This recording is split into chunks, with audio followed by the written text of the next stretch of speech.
The important thing is that you just get started.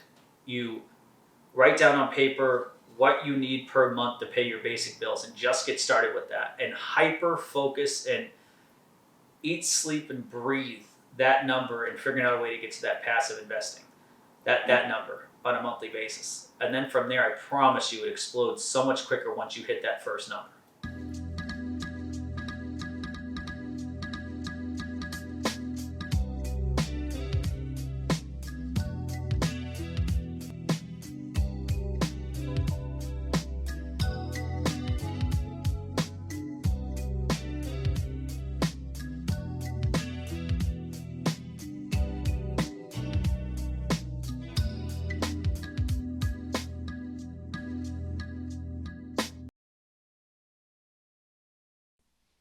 Hey everyone, Dan Rivers here at Rivers Capital Group. Welcome to the Compound Mindset Podcast. This is episode 3. We're going to chat about wealth today. I know everybody's been dying to hear about this one. It's a pretty good one. This is what most of us hustle for, is to build that generational wealth, and that's probably one of the bigger ones that people will hone in on the 6. It's something that I know I focus a lot of time on, is the wealth building part of the 6 areas of compound mindset. That's why I put this group together. To have a nice community that we can make sure we stay well-rounded and we don't just focus on one area. Let's first start off with the moment of wisdom. I did take this from Cody Sanchez. Shout out to Cody Sanchez. She's amazing to follow on social media. She's badass entrepreneur that just takes businesses to the next level. Would like to be like her someday. And I love watching her social media content, but this one was phenomenal. I think she mentioned that her husband talked about it on, instead of measuring our life in years, measure it in moments. Like if your parents are, my parents are 70 and 68 years old. The average lifespan is mid 80s. So that's 15 years from now. So if I only see them once a year, I may only have 15 more moments with my parents. And that's deep. When that was brought up to me, I thought that was it's a pretty interesting thought on life, of how to really view time with our friends, our family. Just look at everything in terms of moments, and I think it's probably going to be a nice game changer. It's already kind of changed my mind in just a week or two from when I heard that, and I just wanted to share that with everybody because I thought that was pretty awesome. So again, I'm just going to recap the 6 areas of the compound mindset. Just want to drive this home. I know it's a newer group, so it's health, it's wealth, it's relationships, spirituality, it's personal growth, and also making the world a better place. Those are the 6 areas we're going to be focusing in on, and today is all about wealth building. But let's kind of deep dive into the wealth right now. And I wanted to start off with the why, because as we've talked about, everything that we do, it's really, what is your why? Have you sat down and really thought about, like, what drives you? What's your why? Like, if you have all the money in the world, you have no cares in the world, what are the things that you would do? What are the things that would drive you? Like, what is that why? And for me, I've talked about it several times. I measure wealth by time. Time equals wealth, because I want to I want to build wealth to be able to spend a lot more time with my daughter, my wife, and traveling. I've realized that that's really my true happiness, at least this point in my life. And guess what? Whys change, whys adjust, and that's perfectly fine. That's why it's important for us to kind of look at what our whys are and focus and make sure that our goals are kind of centered around that why, including our financial goals. Um, your why is the reason that's going to drive you to your goals. Your why is going to get you up in the morning and get you hustling to achieve that financial goal, to achieve that wealth status that you think you want to get to live the life that you want to live. Um, and so I think I just want to start off with that, because I think it's easy to just talk about wealth, and we all want to be wealthy. Well, why? What's the point? Like, maybe it's to you know be able to fly private. Maybe it's the nice car. I know a lot of people that are friends of mine that are really into cars, and they just want some, 2 or 3 or 4, whatever it is, doesn't matter, 10 awesome cars that they could drive around in. Or some people like myself is into traveling.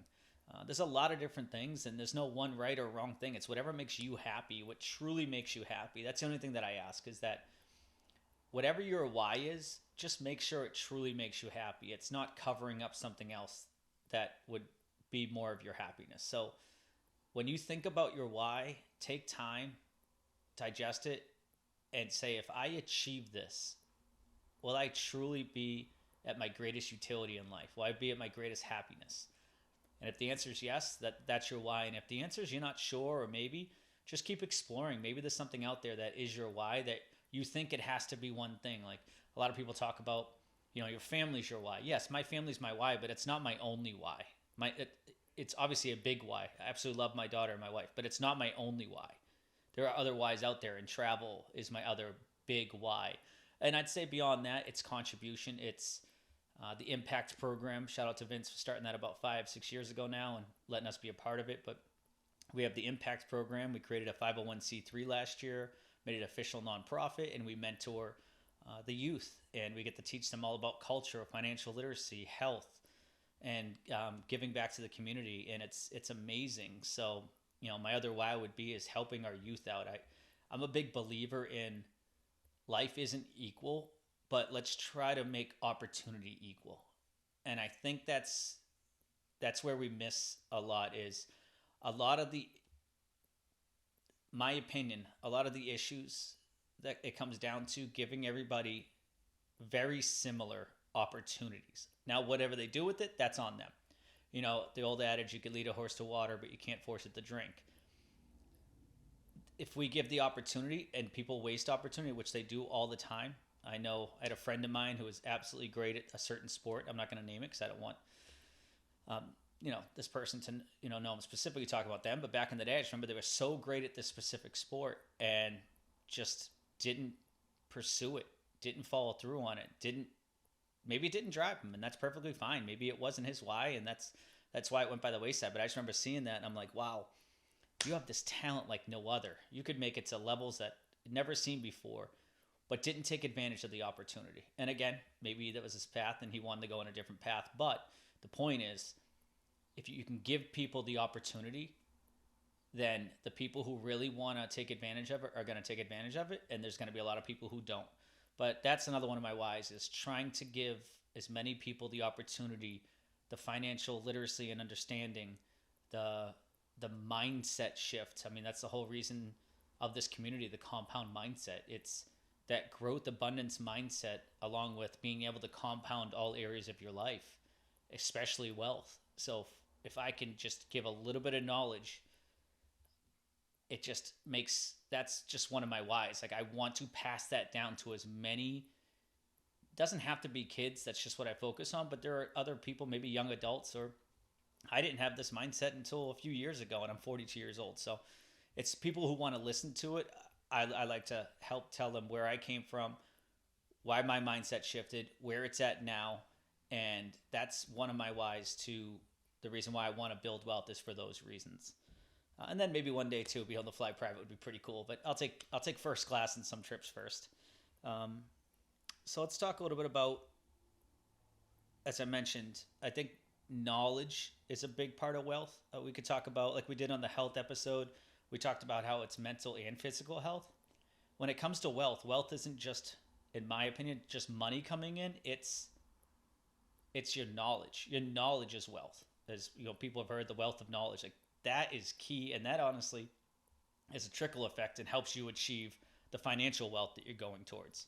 So when I think about wealth, my first thought after the why is knowledge. And I owe a lot of my success to knowledge, to focusing in and honing in on what I'm doing, what I'm trying to be good at, and just become one of the best at that industry, whatever it is. I remember back in 2004, I was working at a bank, and this gentleman came in. It was down in Clearwater, Florida. I was living down in that area for a few years after college. This gentleman came into the bank, and I did a loan for him. And at the end of the loan, I think it was a home equity line of credit loan. He's from Boston. He goes, "I like the way you do business. You ever think about property management? You want to come join me in my property management team?" Turns out about 3 weeks later, when I started, or whatever it was, a month later after I gave notice and started, he's like, "Oh, by the way, here's 16 properties. Go manage them." And I'm like, "Oh shit. Okay, I gotta learn this as fast as I can." And I sunk at the very beginning. I was barely surviving the first couple months just trying to figure things out. And then I just put my mind to it. I studied. I understood contracts. I learned insurance, talked to insurance agents. I learned about any project that was going on. I would go out with the contractor. I'd go with the engineers, with the architects.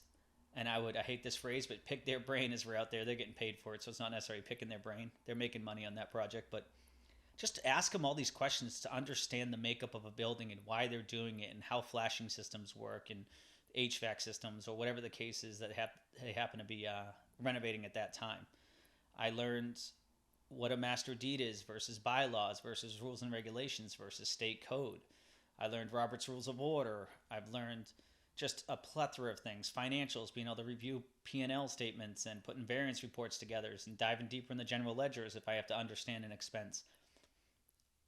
I said, hey, this is my job. These are all the areas I need to be strong in. I'm going to learn as fast as possible and as much as possible. Especially because at the time I'm 25 years old and I go and I sit down at a board meeting and I have, I remember the vice president of one of these boards was, I don't remember, his name was, can't remember his name, but anyway, awesome dude. And he was higher up in like a Fortune 500 company. And I'm trying to manage a property and talk to this guy intelligently about the finances and the operations of this, multi-$100+ million condo complex on the beach. And in order for me to do that, I needed to be equipped with knowledge. Because at 25, 26 years old, why is this guy going to listen to me? Why is anybody going to take me seriously? Well, you know why? It's because I gained the knowledge. And when they challenged me, I was able to answer questions on the spot. And I try to tell a lot of kids these days that are trying to get into whatever you're trying to get into. You're in real estate, whatever type of business you're in. I see the question all the time on a lot of Facebook groups. What do? I just started. What's my first step? And I almost always answer knowledge. Like, gain your wealth of knowledge. I can't think of one time that someone that has been knowledgeable in an area has really failed. Like, maybe you're not as successful as you think. Maybe you don't quite reach the areas of life that you really want to reach, or whatever the case is, but you don't usually fail when you're full of knowledge, when you have all that wealth, when you've learned. Because the more you learn, the more you can contribute. And the more you can contribute, the more valuable you're going to be to other people.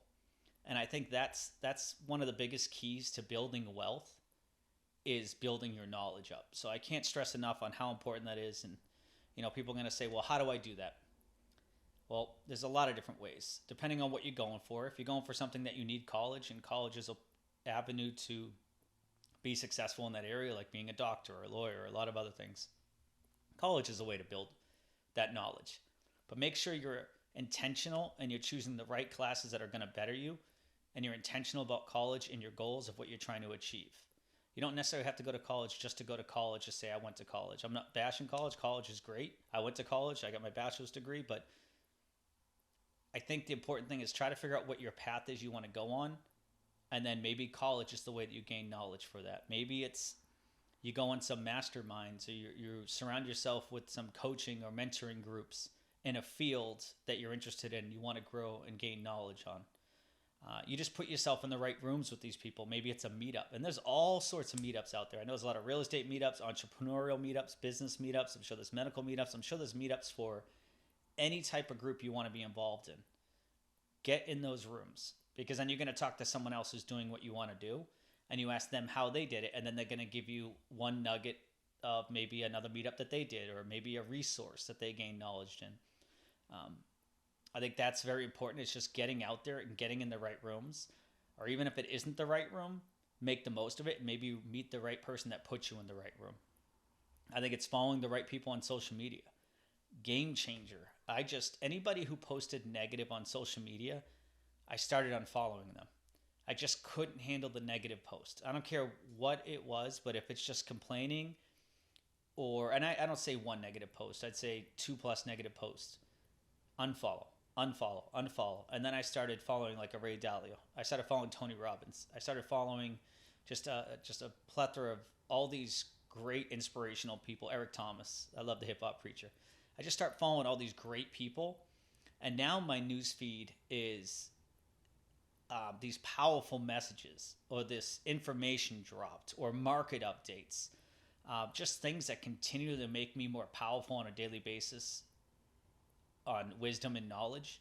And it's been a game changer. It's actually really cool to kind of scroll through your feed and you feel like you read a great news article or you had a conversation with some powerful people just by listening to a few messages or grabbing a couple nuggets because I'm following the right people. I can't express how important that is because it's hard to turn off social media entirely. I have some friends that do it. I congratulate you, but a lot of people, it's just what it is. You're on Instagram, you're on Facebook, maybe TikTok. So instead of surrounding yourself with the wrong people, put the right people in those areas, and I'm telling you, it's a game changer right there. It might even just be enough just to get your mind in a better spot because if you're constantly seeing negative, you're going to fill up your limited mind space for the day with negativeness, and then it's going to be really hard for you to be successful past that. So when you follow and fill your mind with all this positive and motivational stuff, it clicks in the other direction and it gives you that little bit extra motivation, a little bit extra oomph to keep you going. Highly recommend that.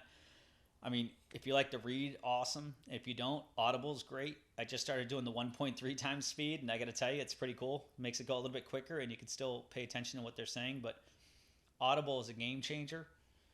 It's just a different way to really take in knowledge, especially anybody who drives a lot for a living. If you're a truck driver, if you're a real estate agent or in real estate, whatever you do, pop on that Audible or podcast. A lot of people like podcasts better. That's perfectly fine. Just find the podcasts that kind of fit to the knowledge that you're trying to gain.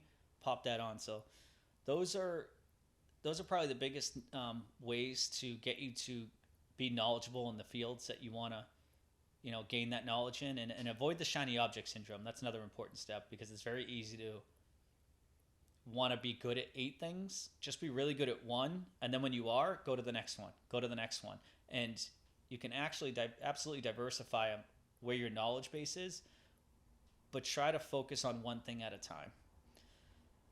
I think the next part of building wealth, and I'm reading Tony Robbins' book Money Mastery. It's phenomenal. It's really great. It's a lot more. It has to do with like index funds and the stock market type of thing than it does necessarily real estate. However, the premise of it and the basis of it is awesome. And one of the chapters I'm on right now talks about just different levels of financial freedom. And the first step is if you're starting off, don't feel like, hey, I want a private jet and a Lamborghini, so I need $500,000 a month in income. I absolutely want that to be your goal, and you're going to achieve it. But let's do it in steps. Let's say that first, the basic financial freedom of getting all your bills paid for by passive income first. Like, make that your first step.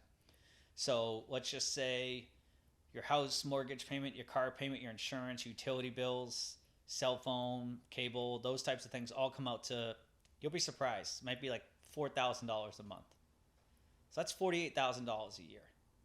So you got to figure out a way to get your passive income up to $4,000 a month. And it's funny because as you chip away at that, the easier it gets, because you buy some rentals and all of a sudden you get $1,000 of that a month. You get 25% of your bills paid the first year, right? And that's not too hard to do. You could buy 4 homes that cash flow, $250 a month, and there's your $1,000 a month that you're chipping away at those bills. And then, believe it or not, because a quarter of your bills are paid for, you're going to build up that cash quicker to be able to buy more homes. And you do it again and again, and maybe it takes you 4 or 5 years, but at that point you have your $4,000 or $5,000 a month, and now all your bills, your basic bills, are paid for. That's a level of freedom that very few people have, and that's your first level. And when you get there, it's absolutely amazing. You could literally go do whatever you want to do, and all your bills are taken care of. And then you take the next step. Then you're like, all right, well, now let's add in what I want. My wants, my spending money, I would love to have that, like I said, the private jet. I would love to XYZ, and that's going to cost me an extra 10 grand a month. Well, now that your basic needs are met, now you just keep on leveling up, and you could add, you'd be like, all right, well, now my goal is an extra 10 grand a month, so I need an extra 2,500 a month for the next 4 more years to get to that level. And it'd be crazy. It's really crazy on how you just keep on compounding, and how it's, once you get the basic level done, all your money that you're making you can use to reinvest and keep on leveling up and go to the next level and the next level and the next level. And before you know it, over a 10-year span, you might be at exactly what you're looking to be at. So um, I think it's really important to write it down, put everything on paper, not only your goals, but like we talked about, your expenses, where you're at, and just keep tracking it on paper. That's why we put the goal tracker together, um, to really write down on a weekly basis. Some people do it on a daily. I'm more of a weekly person. Where are my goals at? How close am I at achieving them? Um, why am I missing? What am I hitting? What am I doing well? What am I missing? What am I not doing well? And then I can continually adapt every week. And I like to say, just be 2% better each week, 52 weeks in a year, and you're 100% better than when you started that year out. And this is just a phenomenal way to kind of figure out how to start building that basic financial freedom. Um, I mean, just think about it. If you were to invest $1 million at 6%, and you can get 6% in a lot of areas, if you were to able to create $1 million, make $1 million, invest it at 6%, that's 60 grand a year. That pays a lot of those basic bills we had talked about. But like I said, maybe it's harder for you to produce that active income, and it's easier for you to go buy a rental property. I know most of our rental portfolio that I bought to help build this wealth was on the BRRRR strategy. So basically, we would go buy a property that's dilapidated, put a little bit of money into it, make sure it's a nice place to live, refinance it out, get all of our cash back, or most of it, maybe $10,000-$15,000 left in the deal, and then I rent it out to someone. I'm able to cash flow on average about $400 actual cash flow per month. That's after all the bills, vacancy, property management, etc. So that's a great strategy that you may not have a lot of extra money at the end of the day after you go to work, but there's ways that you could still build wealth. Maybe you're really good at hustling and knocking on doors and finding properties, and you partner up with someone with money, and that's a way that, and you just partner up with them, and you build out a portfolio together, and that's a way that you start building wealth. So, and then as you're doing that, the next step would be, as we all talk about in a lot of these masterminds and groups, is building that generational wealth. Everybody that I know of talks about, we want to build generational wealth. I want something that I could pass down to my daughter, or if I have other kids as well. It's not just the generational wealth, as we talked about earlier. It's knowledge is wealth. So not only do I want to pass down some generational wealth, more importantly, it's passing down that generational knowledge of financial literacy. To me, I think that's a very key point when you're passing down wealth. It's not just, hey, here's a bunch of money, good luck, go crazy with it. Because guess what? Up until I was 39 years old, I would probably spend that money very frivolously. If I said that word right, frivolously. But I would probably not be great with that money. I would just blow it and just have fun with it. Now, passing down that knowledge, that financial literacy, is what's important. And that's when I talked about earlier in this podcast about the impact program and trying to help people out with the opportunity in that financial literacy. That's why it's so important to me. It's dropping that financial literacy down to your kids is really, truly generational wealth. I like to talk about this great example. Back in the day, anybody who watched The Men Who Built America, great, I think it's like a 6-part series, that first one. And it starts off with the Vanderbilts and the railroads, and then it goes to the Rockefellers with the oil. They were both, at this day and age, they would have been billionaires. I don't know exactly how much money they had back then, but it would equate to billionaires now, because that was like in the late 1800s.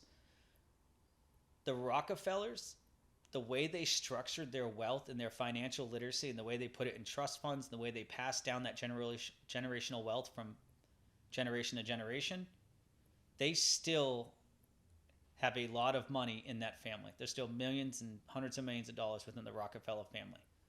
The Vanderbilts, I was reading something that I think it was back in the 70s, was the last time anybody who was a Vanderbilt was a millionaire. All that money was squandered over all that money that they had. I'm talking, they were Bill Gates and Jeff Bezos level rich back at that point in time.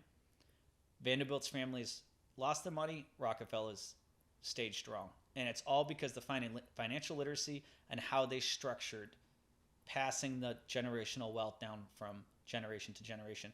And I think that's very important, because we could talk about money, talk about building wealth all we want, but it's also about keeping wealth. I think keeping wealth is just super important. I know those of you who follow Kelly Garrett, and she's my coach, and she's amazing. And one of the things that she talks about, and a lot of people have talked about, is anybody can make money. You can go find a job, you could make money. There's a good amount of people that can keep money and save money. Very few people can multiply money. And by multiplying money, that's where you create that generational wealth. You got to be able to be good with money and then understand enough that I need to continue to invest a certain amount of my money on a monthly basis to continue to compound it and multiply it properly. Back to what we had talked about before about just being intentional about it and writing down your plans and sticking to it and tracking it. I'm telling you, it works. I am a good case study of it. 3 years ago, when I hired Kelly as my coach, I sat there and I had this astronomical number in my mind. Some people out there would be like, geez, I can do that in a day. But it's an astronomical number that I wanted to make, in my opinion. And I told my coach that, and she's like, you got this. All right. So we sat down and we wrote down a plan, and we broke it down, and we took that and we said, hey, here's how much money I want to make. Well, what does that mean? My average real estate sale, I get, let's just say $6,000 in commission. All right, well, how many real estate sales does it take to hit that number? I don't remember at the time. Let's just say it was 50, 60, whatever it is. It's like, all right, I need 60 real estate deals. All right, well, how many is that a month? That's 5 a month. What's that a week? 1.25 a week. I took that and I'm able to hyper focus on that. And now my goal is to get 1 to 2 clients per week in real estate. It's no longer that crazy financial goal that I had in my head. It's 1 to 2 clients per week. And I focused on that. I focused on relationship building. I focus on adding value. I focus on delivering knowledge. And that's how I was able to start hitting these goals. And believe it or not, I hit that goal by July and ended up doing about 1.6 times that original goal that year and have grown ever since.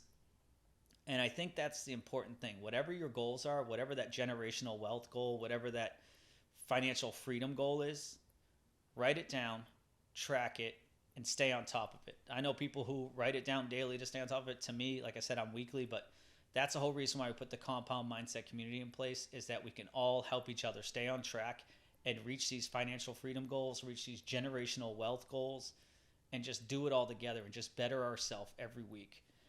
I can't stress enough how important that is. And I know I mentioned a little bit of these things, but just to recap a little bit, people are like, well, how do I do it? I grew up in a middle-class family. I think I talked about it maybe in episode 1. Middle-class family, love my parents, great parents, did a lot for me as far as learning respect, learning how to care for people. But I didn't grow up around money. Everything I've got in my life, my parents did help me out a little bit here and there, and they did the best they could, and they would help me out where they could, and they're amazing people, great parents. But we didn't come from money. That's just not where we were. So I tell you this because everything I have in life, I've worked hard for. I've done myself. I've made a lot of mistakes. I've lost money. I've done a lot of stupid things, but I've grown from it. And now I'm at where I'm at today because I've had to work hard and strive for everything and meet the right people and change my mindset and shift my focus. And that's why I'm currently successful today, is because of all that. And I define success as I've been able to reach an area in life where I am financially fine enough for that financial freedom that I don't necessarily have to worry about day-to-day bills. I can grow my wealth, grow my generational wealth, and grow from here on out. But success is way more than that. I have an amazing wife that's successful to me. I have a beautiful daughter that's successful to me. And I have a great team at Rivers Capital Group that's success to me. Just good people, same vision, same goals. And I'm able to use my time to spend with my family. That's success. To me, I've already won. I'm going to try to build off that and keep going, but I've won in life. I'm truly happy right now with everything I have. Everything else I'm trying to strive for is just that drive. I just want to keep growing, because the more I grow, the more I can hit that last goal, contribution. So my growth now is all about building wealth so I have even more time, and contribution. Those are my 2 reasons now, and that's where I'm hyper focused at. But it took me 42 years to get to this point. And a lot of you could do it a lot quicker than I did. I didn't start till I was really 39 years old, of understanding that mindset shift, that life shift. And again, I welcome everybody to the Compound Mindset community. Please follow our Facebook group. This is what it's all about. It's It's helping each other hit that generational wealth goal, that financial freedom goal, or just getting started to start chipping away at these goals. Because everybody can do it. Just put yourself with the right group, the right people, the right minds out there, and you'll get to that level. I promise you. I promise. If I could do it, you could do it. I promise that. So let's just end off as I do with every podcast. The next one we're going to talk about is relationships, by the way. We're going to do a nice deep dive in the relationships and that V word, that vulnerability. I'm going to open up and let you know some screw ups, and then the reason why I'm so happy right now in my life. And I always like to sign off with, let's just make the world a little bit better, guys and ladies. Let's get out there. Let's do something awesome. Just, how about this? Post something cool on social media. Smile at someone. I don't know. Just do something awesome. You guys are all awesome people. So do something awesome today and make someone's day. And let's just make the world a little bit better place. But I appreciate you listening to the Compound Mindset podcast. And I wish you all the best. Thanks.